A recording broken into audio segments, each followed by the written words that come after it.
రష్యాలో జరుగుతున్న ఇన్ఫ్రోమ్ వేదికగా 4వ పారిశ్రామిక విప్లవానికి శంఖారావం పూరించారు. ఈ దిశగా అడుగులు వేయని దేశాలు అభివృద్ధిలో వెనుకబడిపోతాయని సదస్సు అభిప్రాయపడింది. అటు అమరావతి నిర్మాణానికి అన్నదండల్ని అందిస్తామని కజకిస్తాన్ ఏపీకి హామీ ఇచ్చింది.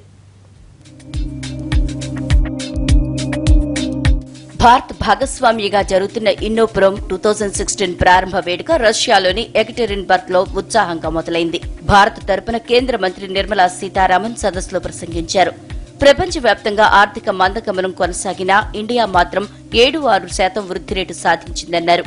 ఈ కార్యక్రమానికి ఏపీ సీఎం చంద్రబాబుతో పాటు మహారాష్ట్ర ముఖ్యమంత్రి ఫడ్నవీస్, రాజస్థాన్ సీఎం వసుంధరా రాజే హాజరయ్యారు.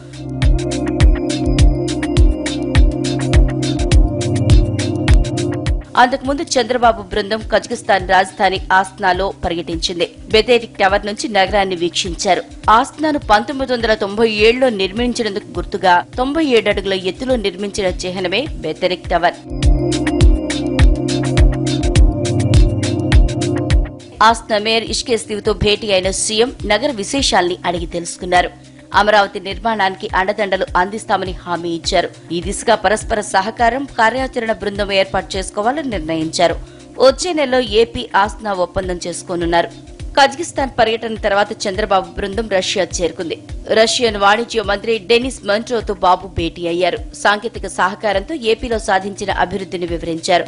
పరస్పర సహకారంతో ముందుకు సాగాలని రష్యన్ మంత్రిని కోరారు చంద్రబాబు.